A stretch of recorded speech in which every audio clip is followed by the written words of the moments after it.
seconds, and thank you for listening. We'd like to start off with a question. 2,700 liters. Does anyone have an idea what that number could stand for? Any idea? Blue wine we're going to drink tonight? Oh, I hope, but sadly, that's not the case. It's the amount of water we drink over a 2.5-year period. In other words, it's enough to fill around 270 Olympic swimming pools. And last but not least, it's the amount of water it takes to produce one single t-shirt, one that all of you are wearing. So fast fashion is one of the most unsustainable areas of daily consumption. How often do you buy new clothes? Do you buy clothes whenever you're bored or you don't know what to do with your old ones? Do you realize the toll it takes on the environment? And would you want to be part of a radical solution that can make our society more circular?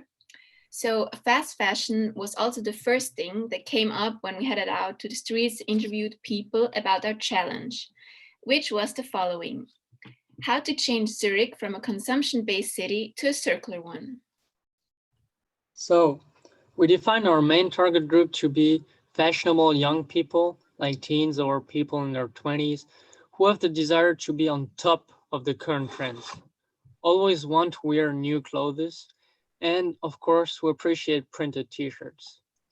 So all in all, we're targeting young people who buy t-shirts in a relative high price range. We're thinking of labels like Vetements, Off-White, and Dolce & Gabbana, or more locally, people who shop at Fidelio in Zurich. In addition to this target group, our idea will also appeal to people who want to be sustainable, who even identify themselves with living a sustainable lifestyle. Like making this brand and the idea of wearing sustainable clothes trendy is one of our goals. So how do we get inspired? Well, during our research, we found some interesting companies with some interesting ideas. One of these being Sanikai, which is a Swiss-based ethnical and vegan fashion brand that represents style and quality in a conscious way. This gave us the idea on how to bring quality to our sustainable products. And then there is the internationally sustainable store, as mentioned above, Reformation, that inspired us. And we were going to try to use the fact that these fashion industries profit and innovate by selling the same basic t-shirt with a different print by making this our own idea. So basically we came up with a solution, which was to create our own fashion brand. Next slide, please. So with the first priority of our brand being the excellent quality and long lastingness of our t-shirts and material. And we also want the t-shirts to be, of course, sustainably produced locally in Switzerland, if possible, and also using recycled cotton. And we will offer a wide range of designs, which will be displayed on our website. And each month, the customer can choose one of the designs he or she wants to have printed on the t-shirt. And from that point on, if the customer gets bored of the t-shirt he owns or wants the new fresh design from the new selection, he or she can just send the t-shirt into our physical print shop in Zurich. And we also plan a collaboration with the post where you can just leave the package outside. It will be collected by the post. It will get delivered back to you. And basically what comes back to you is your own old t-shirt, but with a completely new look. So this selection of designs on our website will be through community voting, where we as the company have some voting rights and also the people visiting our website. So there will be a wide competition of designs offered each month. And also to push the concept of reprinting t-shirts, we will offer some exclusive designs only for reprinting. Yes. So generally we got very positive feedback. People were quite excited about the idea and also wanted to get their own t-shirts printed. However, while talking to people, we noticed the following flaws. Our initial idea was to use screen print. It's a type of plastic label that you can iron onto t-shirts and they're very easily removable. However, one user made us aware of the fact that they're quite uncomfortable to wear So we had to do some more research on the technology behind removable printing on t-shirts. Luckily, we found a new technology that's being developed, which is removable ink. So this ink is removable and it's designed specifically for t-shirts. So that problem was solved for us. Another problem that we came up with was that some people might be so enamored by our print that they'd keep buying t-shirts because they want to own them all, and that would defeat the entire sustainable purpose. So one possible fix we came up for that was to adjust the pricing. If reprinting t-shirts is a lot cheaper than buying them, this could force people to think twice when they want to buy a new t-shirt. And additionally, maybe the coolest designs could only be available for reprint, as Fabian mentioned. So we came up with the following business model. One t-shirt would cost 50 francs, and that would include one free print. And reprinting would cost about 10 to 15 francs, depending on the size of the print. And this would also include the shipping and the leave your t-shirt by the door idea. Okay, perfect. So in production costs, so our initial costs are the following. So we will buy a circle knitting machine, which will be around 4,000 to 5,000 francs. Then this inkjet dyeing machine for 1,000 francs. And the thread will be this recycled cotton, and it will cost between 2 to 3 francs per kilogram. So we extrapolated, and if we are about to sell 500 t-shirts, we were thinking of a production cost of 15 francs. So our idea is like investing in a house. So first, expensive initial payment, but cheaper payments over a long term after. It's like a long-term value. So in order to finance our project, we thought about different sponsors. At first, we thought about private investors that could potentially be interested in our concept. Another possibility would be venture capital that would help us emerge. Of course, afterwards, our project will be working by itself. And we are also convinced that investing in our project would be beneficial for the city of Zurich.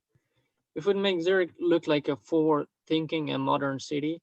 Indeed, our branch could create advertising for the city and put Zurich in a good light.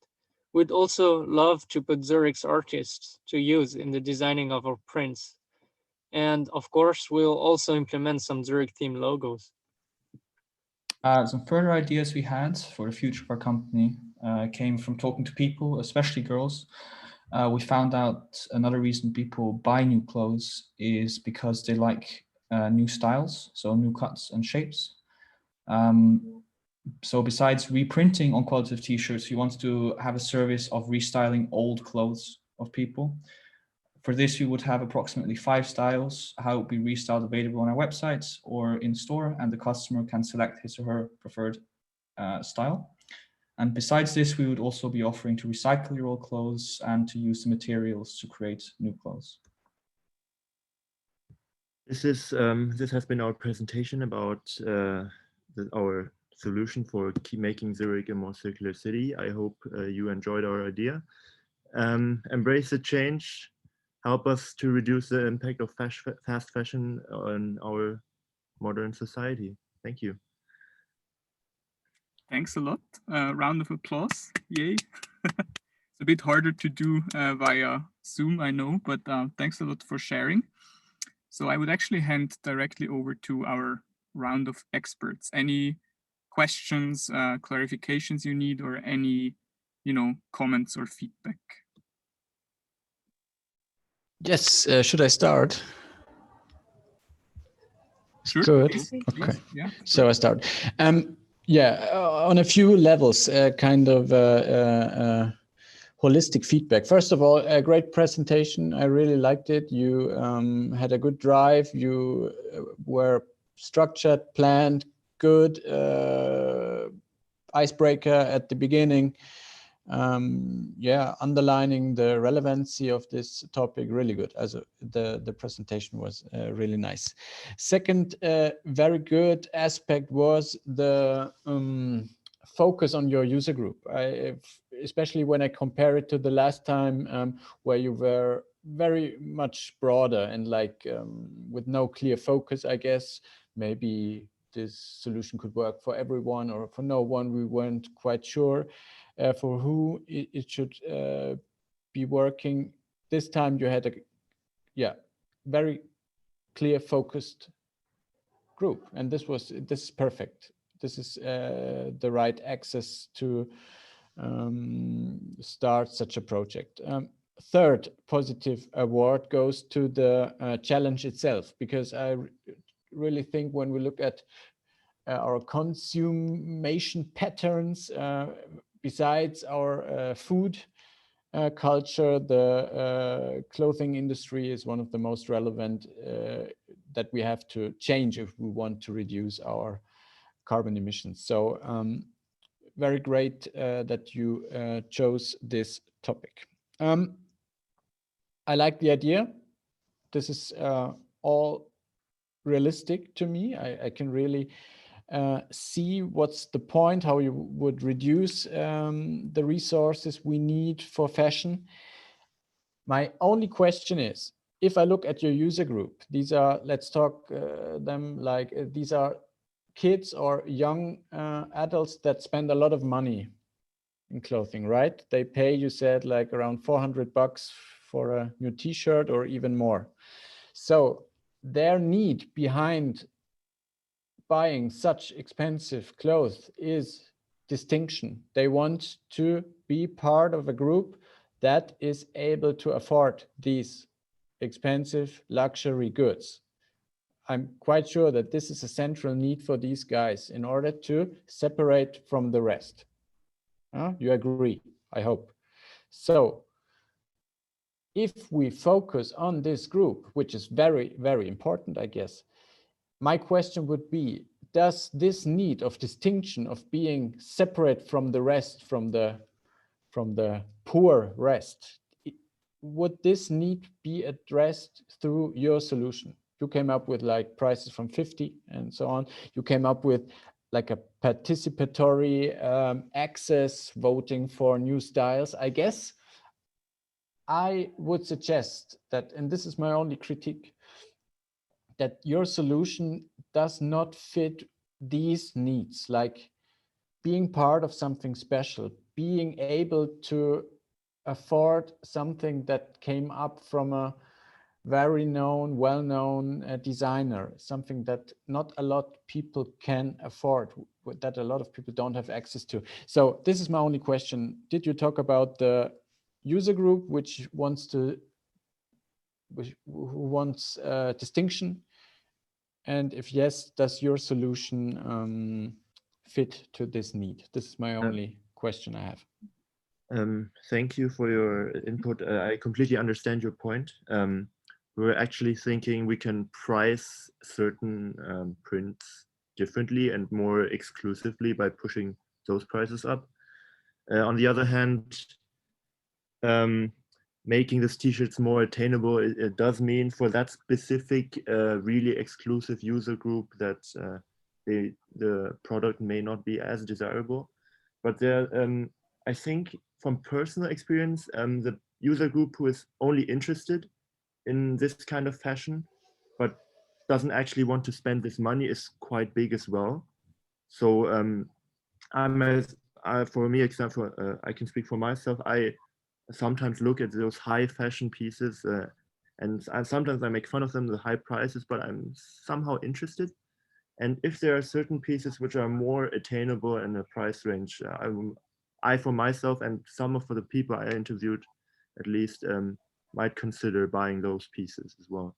Yeah, definitely. I agree totally. I just wanted to focus on the group you were defining in the beginning. And then I would suggest that maybe you should focus more on a limitation of the number of the shirts or prints you sell, because limitation is one of the drivers you can use if you want to gain a price or if you want to attract that kind of user group. So yeah.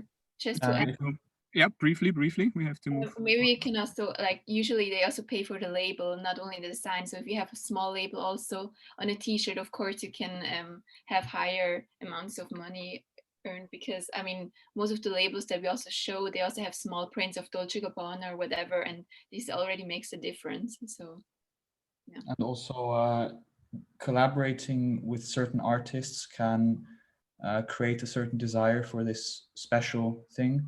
And if we make those limited edition collaborative prints, like, as I said, limited, that one, only a certain amount are printed, and two, you can only get these prints if you reprint, kind of like pushes up the want for them, and also the want to buy just our product in general, so they can have the option to reprint those when they come out. That's exactly the direction I wanted to push you. And I think you should invest some more time to figure out some nice ideas how to make this product like limited. Yeah. Of course, collaboration and like hidden logos. I don't know. But I think there's a lot of space for exciting solutions to make this product, desirable, because it's limited, because not everyone can afford it. So if you focus on this group, you have to consider this need. Mm-hmm. But if you involve it, or if you can integrate it, I think it's a very, very good idea you should even try to establish. I really like it. Thanks a lot, Stefan. Any comments from Yiske, Alan? I have a small one. Also very good hook at the beginning, and really got me into the right state of mind and the realization of the problem, which is a big problem if you put it like that. I had a question regarding also the t-shirt and your business model in the end. You have indeed this target audience, which I think was defined well. And then adding on Stefan, I think then the hook after for them is maybe a bit difficult at this moment. Have you ever also thought about other opportunities to put your business ID? Because I mean, you say, okay, the fashion brand, it's fast fashion. There's a lot of brands out there that push already a lot of clothing, but you're creating another brand yourself. So you're actually adding another brand onto the market, right? Have you thought about, okay, how can we solve this issue by maybe making partnerships with those targeted brands of your target audience? Like a Gucci, can we make sure that we reuse their leftover materials and recreate that in t-shirts? Is that something you thought about instead of adding another brand and actually sort of adding to the problem, seeing how you can reuse already existing resources? So we have thought about this to some extent. We've also thought about it with less known companies that already do a very good job of recycling old fabrics and old clothes in order to make new ones by decomposing the t-shirts and using the fabric then to create new t-shirts. And what we were hoping is that by gaining some degree of popularity, that would show other companies like, look, this is possible, we can do this. And then of course we could reach out to other brands, other companies and say, look, we're doing this, we are trying to make the world more sustainable and circular. This is how you could help us. This is how you could help the world in general. Like, but for that, we'd first have to establish a certain degree of popularity in a way. And also the initial t-shirt, if we are going to reuse t-shirts of other brands, they have to be of a certain, if we, for example, use a removable ink, it's not guaranteed that we can remove that existing print unless there has been no print from the beginning. So we have been thinking about it, but we wanted to have our focus on the long lastingness and like extending the lifespan of just our product. So we thought our solution was the best way to do it for us. Yeah, very good. Thanks, Yiske. Alan? How do you, if at all, differentiate yourselves from Freitag? Besides you sell a t-shirt, they don't, but from the model, the concept, the philosophy, let's say the brand you would like to have, exclusivity, etc. Freitag makes bags, right? Yeah, Freitag makes bags and different, I think they also make like backpacks and stuff like that. But I think our fundamental concept is the fact that when you get bored of an item that you bought from us, you can also just revamp that item and get something cooler at a later time. If you buy a bag from Freitag, and after 2 years you think I don't like this bag anymore, then you just have to get another bag from Freitag. I don't think they, Okay.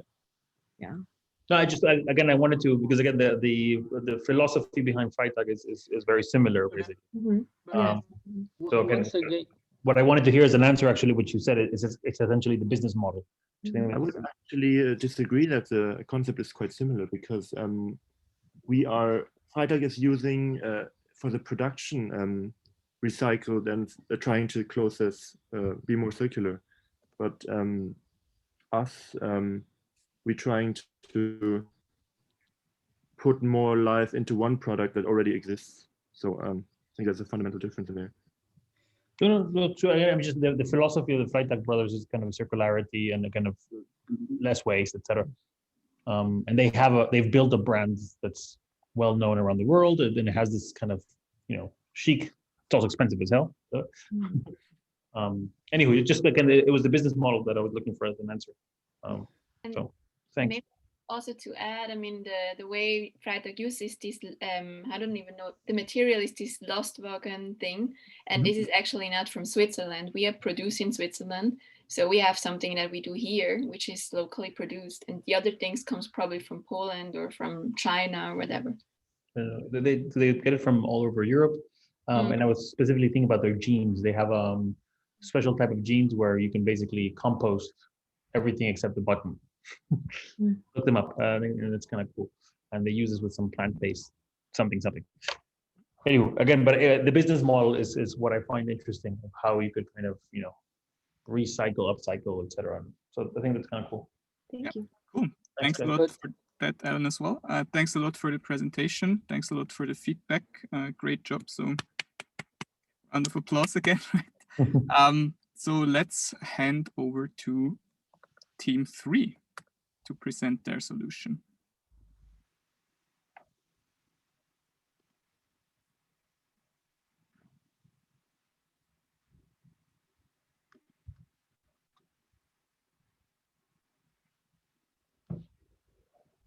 Yep, we can see the slides.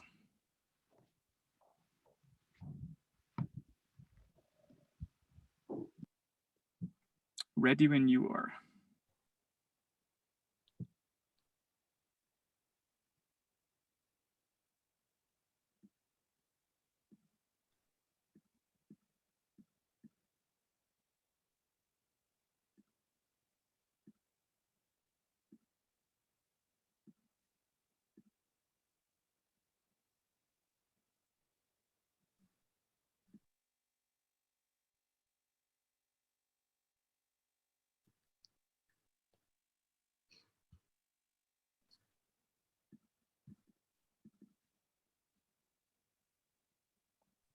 Microphone. Yeah, we don't hear anybody yet, but we can see the slides at least.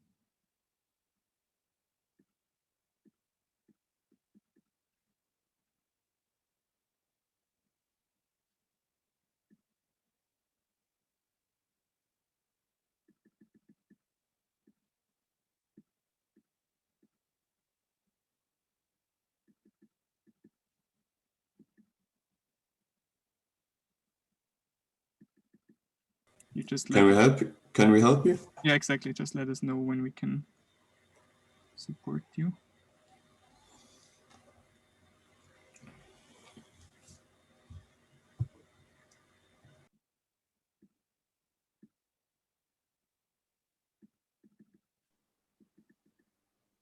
Do you have technical difficulties or?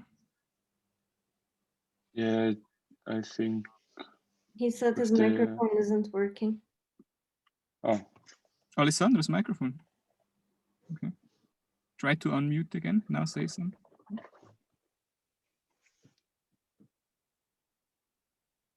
Yeah, I know. But you're still shown as mute, actually. Guys, I can't start my microphone. I don't know why. Okay.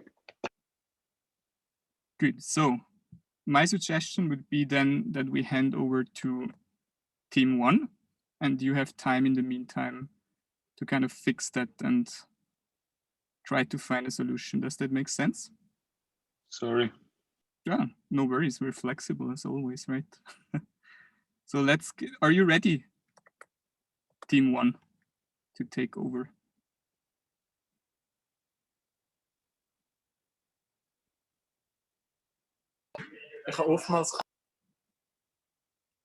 Guys? We're preparing now. Yeah, no worries. But just wanted to hear that you have heard that it's your turn now, basically. That's good. Just let me know when you're ready, and then we can proceed.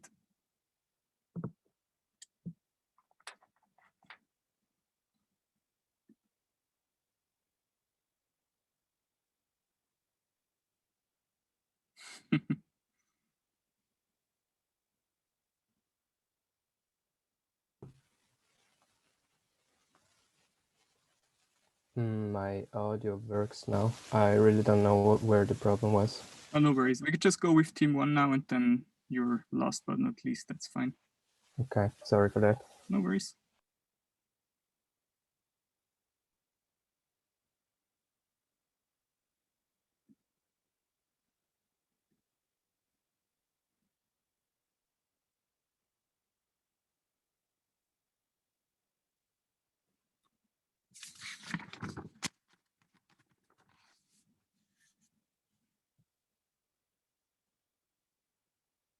I mean, the team is ready, so we can as well just go now. Yeah, we're done setting okay, up.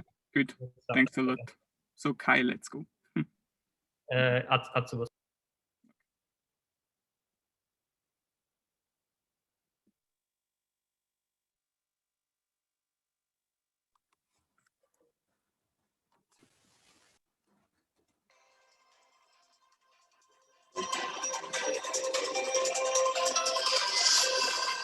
Good afternoon. Welcome to the afternoon news. I'm your host, Atsuhiro Funatsu. Today we have a very inspiring story from New Switzerland. Climate change is on everyone's lips. We need to take measures to reduce the CO2 emissions. To tackle these problems, in the Green Hood in the city of New Zurich in New Switzerland, a group of students came up with an idea of a neighborhood full of gardens, and they're hoping to raise awareness to change the mindset of the people in the neighborhood. We're now connected live with the founder of the project. Hi, could you tell us how you came up with the idea? Thank you, Atsu. So our vision was to create something new, something special. We wanted a neighborhood that is CO2 neutral. And then we took this very broad task, this very difficult task, and we went out and asked people what is their opinion about it, what they think, how they imagine this neighborhood, and also what they already do to reduce their CO2 emission. After the interviews, we realized most people were intrigued by this idea of living there and also thinking about it. But in general, people are really busy. They don't have the time to really spend. And also some people don't think about the idea at all. And that's what we want to change. We want to change, and specifically, want to change Jürgen to have more quality time with his family. Who is Jürgen? Jürgen is part of our target group. He's a parent who is very busy working, and he is concerning and thinking about his children's future and wants them to grow up in a nice neighborhood. Thank you, Kai. Now we talk to someone who actually lives in the neighborhood. Burak, you are the gardener in the neighborhood. Could you tell us a bit on how this idea is put in practice? Well, yes, of course. Well, in every neighborhood, we use any space suitable, mainly unused space. We do have little wonderlands around every corner, so food to go if you'd like. People in the neighborhood either pay or they help me, but honestly, once they get their hands dirty, they won't let it go. Thank you, Burak. Now, Adriana, you have the title of neighborhood leader. What are your tasks as a neighborhood leader? Hello. So I was voted by the people of the neighborhood to be the neighborhood leader. A neighborhood leader's job is to organize community events like food stalls, cooking classes where people can cook with their own harvest, or the catering events that uses the food we produce from our neighborhood. One of the benefits as a neighborhood leader is that I get, for example, a reduction in rent. Thanks to these events, it means that people get more excited about the project, and it introduces people to it that normally wouldn't be interested in gardening or having locally produced food. Especially during these hard times, gardening is corona friendly, and it improves the well-being of the people in my neighborhood. Thank you, Adriana. Now we are connected to Daniel and Philip. What is the business model of this project? How is the project implemented? Thank you very much, Atsu. So we're starting already at the very beginning with the collaboration. Yes, with the collaboration of the city of Zurich and the construction site contractors, so that we don't have any obstacles in the beginning and can provide the optimal infrastructure for this project to flourish. We're suggesting this in the very beginning. And for the ongoing business model, we're defining a neighborhood like 20 apartment units, and each apartment unit is base salary, base price of 2.5K. But there are already similar projects. What makes this project special? Well, the unique selling point of this project is that we have a leading gardener who you already got introduced for, and the neighborhood board. So the neighborhood leader of the neighborhood board organizes that everything kind of works well, while the gardener is taking prime care of all the gardening projects and is also instructing interested neighbors, which we think around our feedback is around 20% of neighbors to do their work. How is the gardener's work paid? We're thinking that the gardener is paid for around 6K a month, which is a lot for a gardener, but he has to do lots of supervisory functions. So there is an additional 300 francs a month per apartment. So you either don't do any work and just live there, have all the benefits of this neighborhood and pay 2.5K, or you commit to either 2 or 4 hours of work a week and you get a corresponding reduction in your monthly rent. Oh, but 300 francs a month sounds a lot. How do you legitimize this amount of money? Well, that's true, but you do get very much like intangible benefits, a very dynamic neighborhood life. You have seasonal stands that get organized by the board. You have cost reductions of like third-party catering services, like so many things that are happening in this neighborhood, which don't really have a price tag and enhance your life still for the better. So we think this is very legitimate. What about the social impacts the project has on the community? So I am thinking about the future of our project and what opportunities are there. So one thing we can greatly improve is smart gardening. So for example, is there a way to intelligently see when the yield is ready and also how much yield is ready and what type? If this could be done, it would be much more efficient for our whole system. Also, the city of Zurich would need to pay the gardener less money because the gardener would need less time to do the same thing. But one much bigger idea is social integration. So what about the unemployed people, for example? Maybe we can include them in our project and they could work or help us. And in return, they could get a little bit of money and also like social integration and social help. Also, what about schools? For example, we could have school excursion days where the school could come to our gardens and the gardener could show them how gardening works and how it helps the environment. Yes. Thank you. Thank you, Daniel and Philip. Now we get back to Burak. Burak, what change has this project brought to your community? Well, Atsu, with our project and being able to use unused space, we hope to produce 25% of consumption of the neighborhood. Well, I remember back then the city of New Zurich was amazed when we told them about this fact.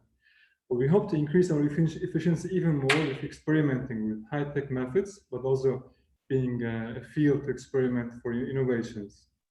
So for example, we are currently experimenting with concrete where plants can grow onto, By doing so, we hope to increase our possibilities for vertical gardening on the walls and thereby bringing more space as well.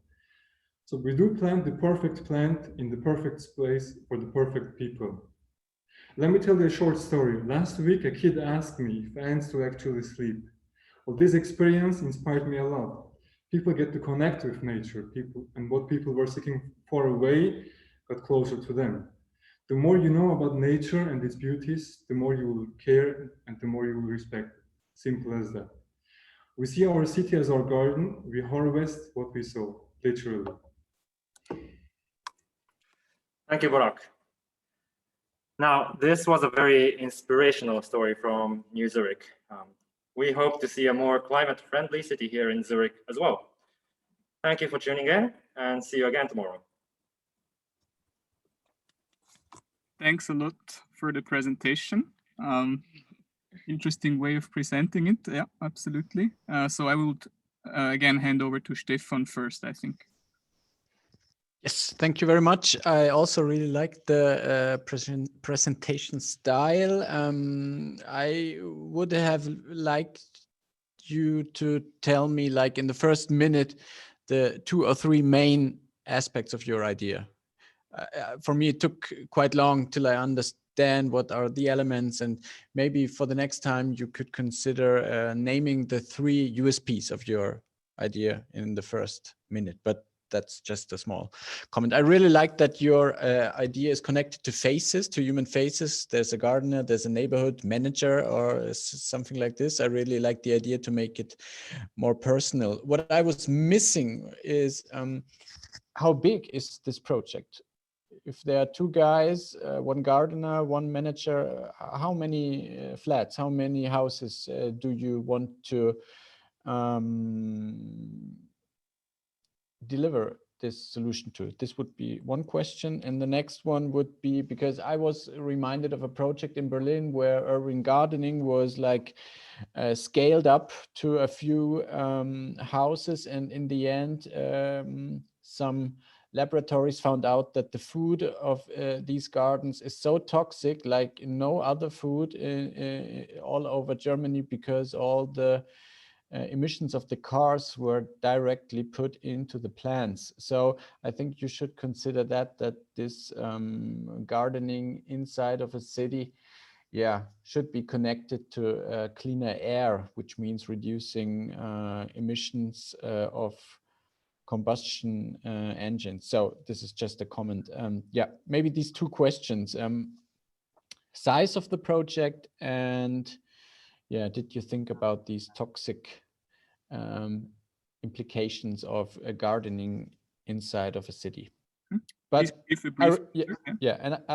but I really like the idea. This is what I wanted to add, to connect it to people with faces, and yeah, also the business model, which is playing with participation and lowering the costs. I really liked it. Cool. Thanks a lot, Stefan. Just briefly, maximum 1 or 2 sentences to answer the questions. Then we move on. If you have any answers you'd like to share.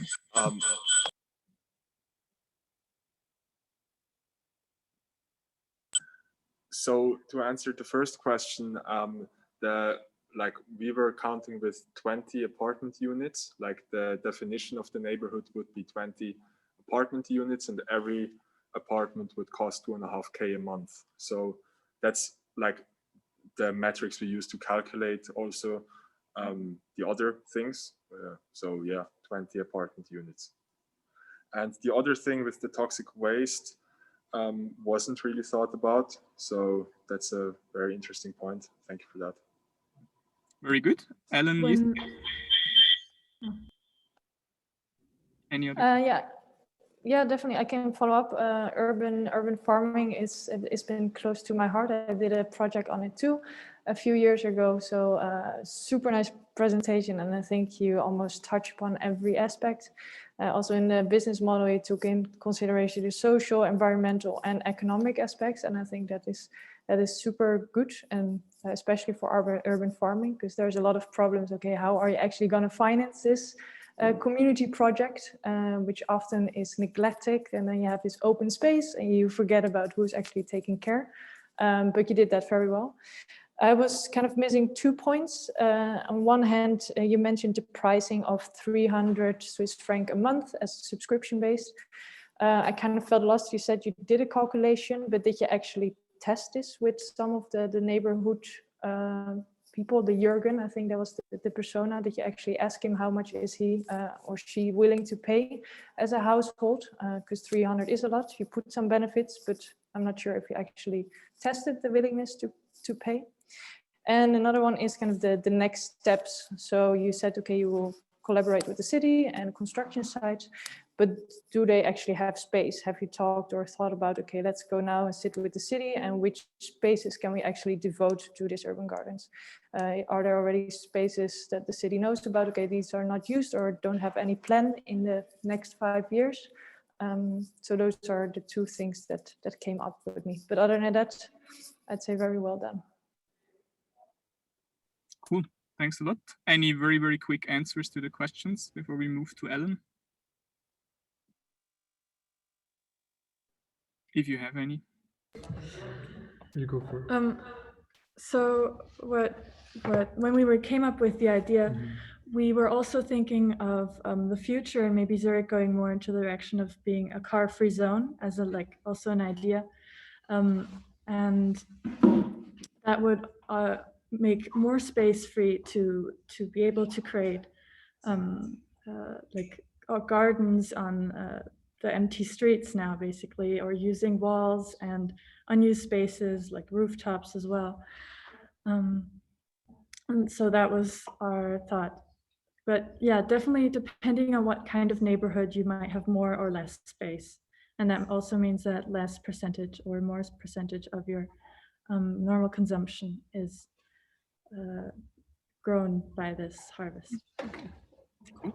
Thanks a lot. Yes, and actually we looked at the concrete example. We looked at the neighborhood of Hengelberg, and actually the space available in the neighborhood itself, and also the people living there. And we also looked at some research people have done.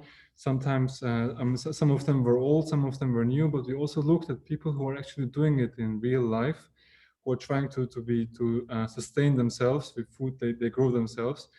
So with this number, we came up, with this number, we came up with a little more than 10% of the whole neighborhood space. It is possible to feed, to cover 25% of the food consumption in terms of vegetables and fruits. So this was our calculation as a concrete example.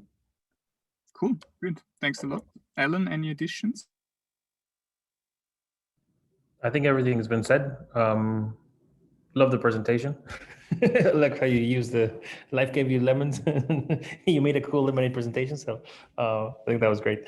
I like the concept, etc. So I have nothing to add. I just wanted to say congrats. Cool. Thanks for that. So good job. And then we move, last but not least, to team 3. There you go, guys. Thanks again for the feedback, experts. Very helpful. Good, then let us continue. This time without technical issues. Okay, let's be real. Micromobility is not a word that most people are familiar with. Only when we tell them it's those e-scooters then in the streets that just appeared out of nowhere, people go, oh, right. We think this really represents most people's attitude towards micromobility. Our challenge, how to let Zurich become an international benchmark for a CO2-free micromobility city, somehow showed us lots of other issues the people had about the topic, which were mainly about the e-scooters. During our initial interviews, we found out that most people felt uncomfortable using e-scooters. We decided to target these people to enlighten other aspects on the scooters because of the various concerns they had. There was, for example, the unattractive pricing, too many confusing apps, the hypocrisy on CO2 emissions during the battery charging process, the chaos of the free-floating system, and also safety concerns. We chose not to focus on the first 3 because, well, pricing is not really in our control. The solution for too many confusing apps would be a better app, like for example the existing Siri mobile app, And making the charging process CO2-free was not really feasible for us. Therefore, we decided to tackle more human-centered problems so that we could improve the general micromobility experience. We made it our goal to attract more users for micromobility. So during the first phase, we came up with solutions to target the problem of chaotic free-floating scooters. We came up with a common micromobility hub for bikes and scooters, along with the multifunctional scooter idea. However, some users found them rather overwhelming. Later on, we focused on safety issues and introduced a coaching system for new users, but the solution appealed only to a tiny demographic. All in all, the solutions we came up with address very specific problems. Even if the ideas succeeded, it wouldn't lead to a huge increase in scooter users. So we decided to merge the ideas to convince a bigger crowd to reduce the CO2 emissions.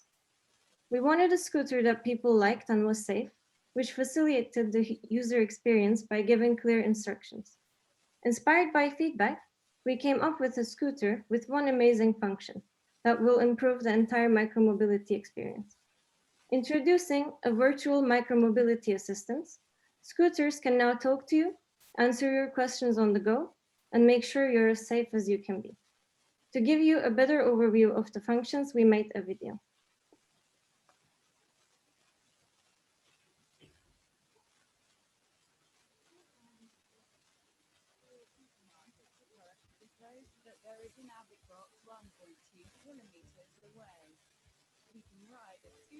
Can you increase the volume?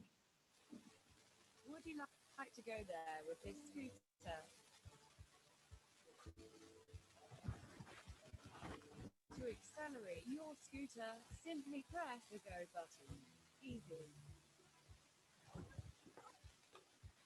The unlock fee is £1. The estimated total cost for the entire ride is £2. There is snow on the road, be careful. The preferable place to park would be next to the public bikes. To park, simply step on the kickstand and pull back. Thank you for parking properly.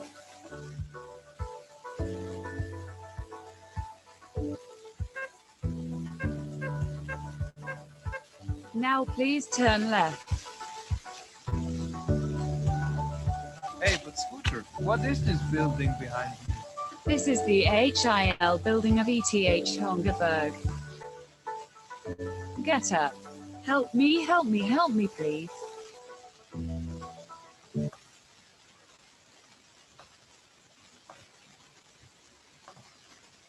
So instead of coming up with a bunch of features to tackle each problem separately, we want to equip the scooter, with one virtual assistant.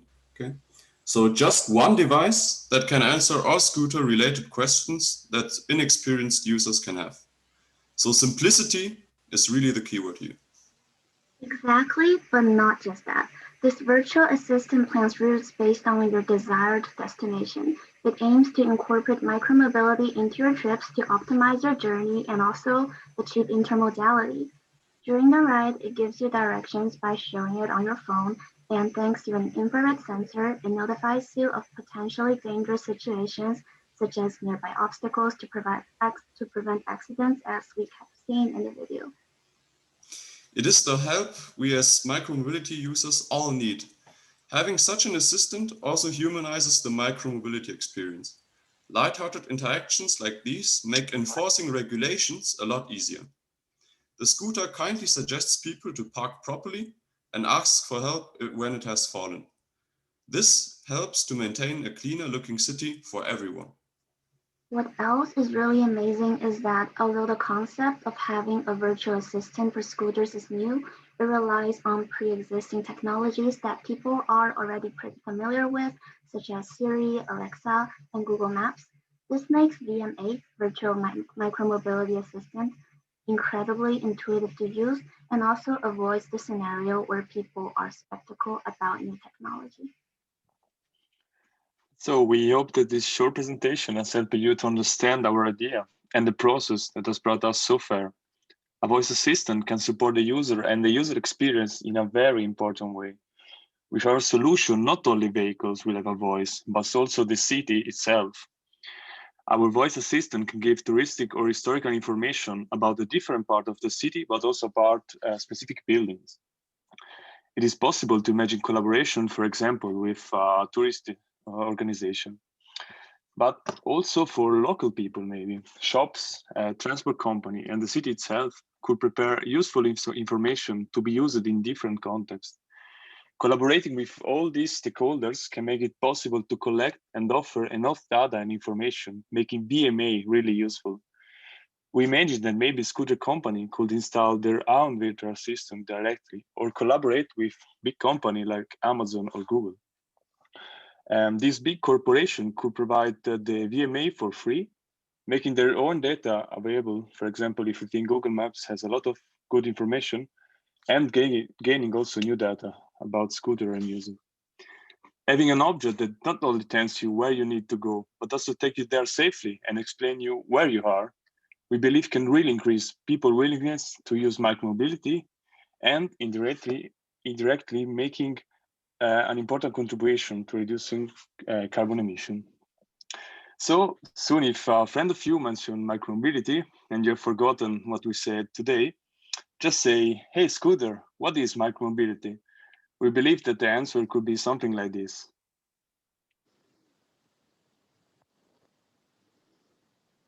With lightweight vehicles operating at speeds typically below 25 kilometers per hour.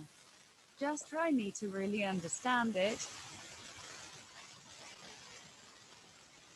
Thank you for watching. Cool. Thanks a lot for the last presentation. Same format as before. I would again start with Stefan in case he has to leave soon. No, that's thank you. That's fine. I'm not. It's not too critical. Thank you very much for the presentation. Actually, I like the idea to add voice control or a conversational interface to the micromobility offering, just because of the fact that we will control more and more features, digital platforms with our voice. So I like the idea. I have three technical questions. What I was missing is how would you implement this technology? What kind of technology are we talking about? Is it like an add-on that you put into these scooters? Is it something you would have to integrate for next generation scooters?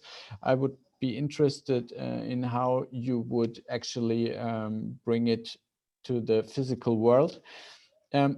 Second one is, did you talk about a connection to a smartphone? Because as you know, you have to unlock these scooters with your smartphone app.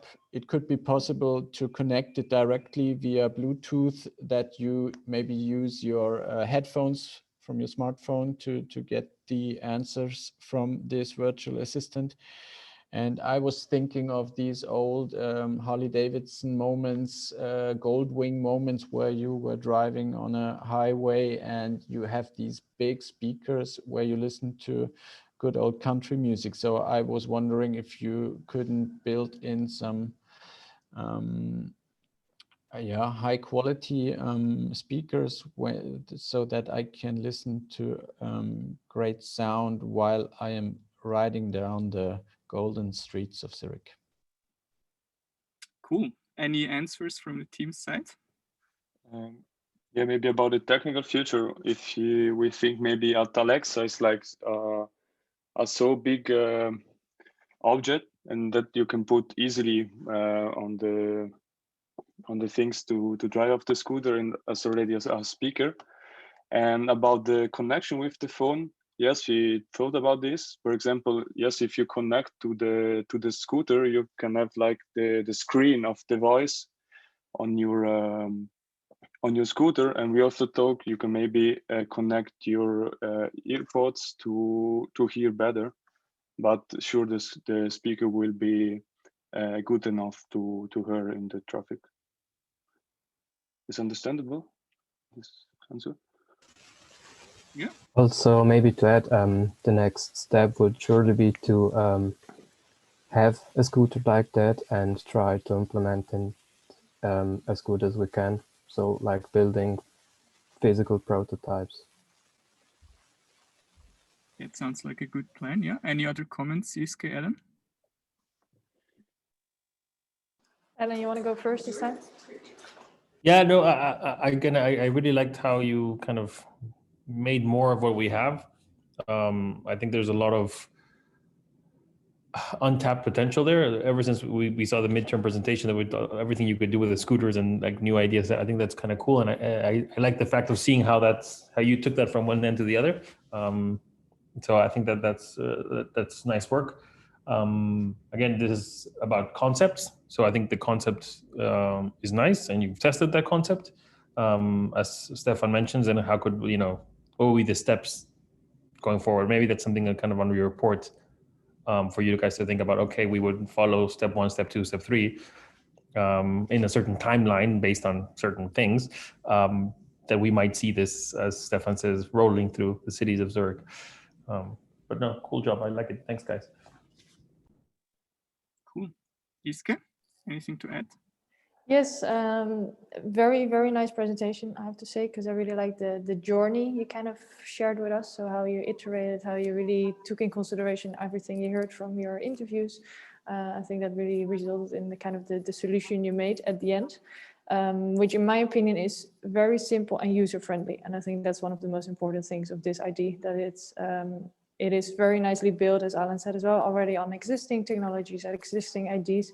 And that is something sometimes key with an innovation. And what I very much liked as well is that you took in consideration different stakeholders. So it's not only the user at the end, like the one using the scooter, but it's also the city. What does the city benefit out of it? What do other stakeholders inside the city benefit from it? So I think that was a very, very good idea. Yeah, that is no concrete questions, actually, quite clear. Great, good. Then thanks a lot. These were the presentations. Before I kind of wrap this part up, are there any kind of final summarized comments from anyone? Maybe Stefan? Yes, I would like to thank everyone that you worked really well on these, like we initially said, broad design challenges, but this is actually the way we have to tackle these problems. They are huge, they are broad, and we have to find out because there won't be one big solution how to tackle these problems. We will have to connect the dots. We will have to come up with small solutions that will join forces. This is what you did. And as you were presenting, I already had these responsible persons in mind within the city of Zurich that would be responsible for testing these kinds of solutions. So yeah, if anyone of your group or someone individual wants to continue with a project with a concept, please don't hesitate to contact me. Then we could talk about a person. I would connect you to a person within the dedicated department, because this you will always have to keep in mind, that within the city of Zurich, there's always one guy responsible for one part of the city. You can't just start anything without contacting this guy or this woman. So, and maybe I could help to present you to this certain person related to your idea. So yeah, I would be happy to help you if anyone wants to continue with his or her idea. And maybe we could run a sprint on some of these things, no, Stefan? Actually, definitely. Yeah, this could be a part of further development. Definitely, yes. Cool. Yeah. Again, thanks a lot for the offer, and for the teams. This is kind of a clear, call to action for you as well. So kind of think about if you see any potential to do at least like one more step, validate it a little bit more, make it a bit more real to really see if it actually provides the value we hope it would provide. So thanks a lot, Stefan and City of Zurich for this great opportunity. And again, thanks a lot for actually coming up with the challenges as well. I think the thing that makes this class most different to other classes, or at least a big part, is that, you know, the teams are actually working on concrete, real challenges, which is, at least to my experience, somewhat different than what we usually do in all our classes at ETH. And this would not be possible without having a partner actually willing to kind of be open and hand over a couple of the current issues you're having to our class. So thanks a lot. We are appreciating that very much. And again, I hope that teams will think about the opportunities that you have moving forward. And again, if you know a guy like Stefan, I think that's very valuable in general, because as he said, if you work within this more institutional environment, also outside, it's all about knowing the right people and knowing who to talk to. So don't forget that moving forward. Yeah, again, from my side, I also wanted to thank the teams briefly. I mean, we already did our debriefing on Monday, but I just once again want to reiterate that we were actually very happy with the lecture this semester, especially under these not super straightforward circumstances. You think about it, I'm not sure if everyone is aware of that, but we changed the format of the lecture along the journey like 3 times. So we started in-person format, then we went to a hybrid format. At some point we had to switch to a fully remote format. So all of this actually took a lot of willingness and open-mindedness from the teams to adjust to the current situation, on top to an already, let's say, rather fussy and sometimes frustrating process, right? So again, I think all of you did a very, very good job to make the most out of the time we had and out of the circumstances we had this semester. And I certainly would consider this somewhat experimental format a full success from my side. So again, thanks everybody for being involved and for making this also a very interesting learning journey for myself, by the way. So it was also very interesting for Ellen and me to see how certain things work and might work in the future, and also how we can improve that for next year, for maybe more challenges from Stefan or someone else. We will see, right? But I'm sure there's a lot of issues out there that you guys can address as ETH students and kind of contribute to a better society in general. So thanks a lot. That was basically the wrap up from my side. I would say we kind of officially close this here, because I think our experts are probably busy elsewhere as well. So thanks again for the time you spent here. I would say we take a 5-minute break for the participants, and we just briefly meet back afterwards for kind of a final word and celebration. Thanks, Stefan. Thanks, Iske. Thanks, guys. Yep. Thanks, everyone. Super cool. Have a good one. Thanks so much for watching it as well. I enjoyed it a lot. Bye. Bye. So see you back in 5 minutes, guys. Huh? Great job.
Good. Let's continue for, let's say, the last 5 minutes, basically, of this lecture after this intense and very, I think, positive journey overall. So I already basically said everything I wanted to say on Monday. I was super happy. I learned a lot. It was intense for us as well, by the way, on our side, and obviously for you guys. So great job, everybody. And I would basically hand over to Ellen for the kind of final wrap up. So I just wanted to let you know, guys, we're actually quite impressed with how you've handled everything. We don't know if the rest of your Zoom classes are super shitty and that's why you're so engaged here. But whatever the reason, you guys did a really, really phenomenal job considering the circumstances. And again, for you guys, it might maybe just feels like, oh, it was just kind of what we would have usually done.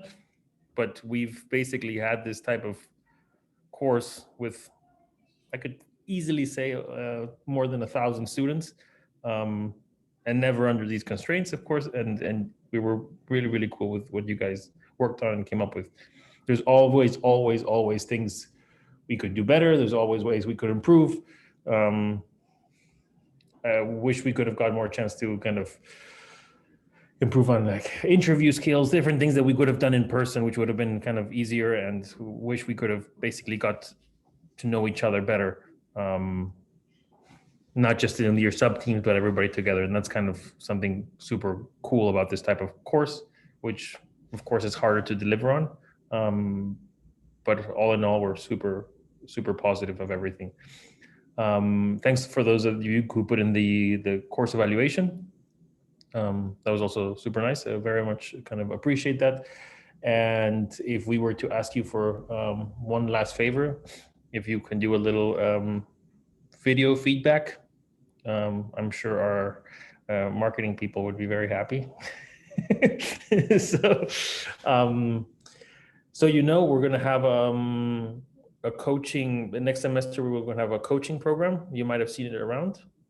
If you would be interested in participating, it's usually for master's students, but since you've already done this, if any of you would be interested in doing that, we'd be happy to have you join that.